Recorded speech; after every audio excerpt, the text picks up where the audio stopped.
Hi, this is Adam Van Ork from Appalachian Physical Therapy with another PT tips and tricks video. For the next couple of videos, we're actually going to be talking about shoe wear and the importance of that and how to pick proper shoe wear. This is a very important topic and we get questions about this all the time from our patients. So let me ask you, how do you pick your shoes? Do you pick them because they are a Brooks that someone has told you has been really good? You pick it based on the brand? Or do you pick it based on how cute it is, that it's got baby shark or something like that on it? Or even better, the fact that it lights up, right? Well, we're going to get into a little bit as to why this may not be the best way for you to pick your shoes. As much as I like baby shark, there are probably some other ways that you should evaluate what shoes are appropriate for you. So we're going to start off quickly just looking at how the foot works and what the normal movements of the foot are. So please bear with me. If you can manage to get through this video with me and see what we are looking for and what normally happens with the foot, you'll be better informed and better able to decide which shoe is perfect for you. So thanks, and we'll get going.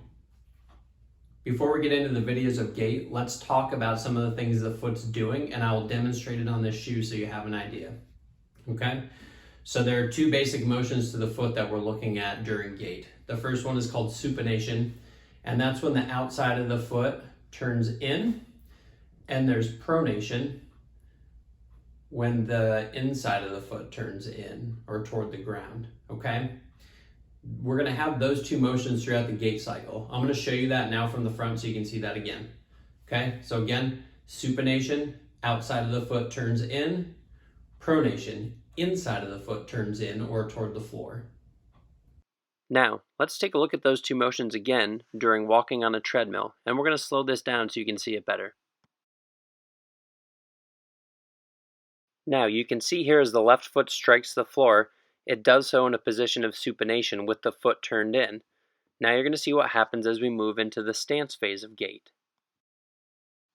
As we move into the mid-stance phase of gait, you can see the foot move more into a pronated position. I would say from this video that foot's in a good amount of pronation. We don't want it to roll too far to the inside. We'll watch a little bit more so you can get a good idea of what that should look like when someone's walking.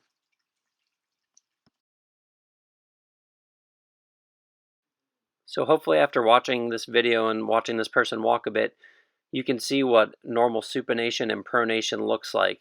Obviously we don't want to roll to the outside too far or to the inside too far.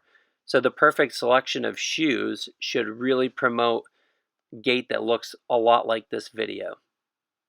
I hope you find this helpful, and we look forward to seeing you in the next video where we're going to more specifically discuss good qualities and characteristics of a shoe.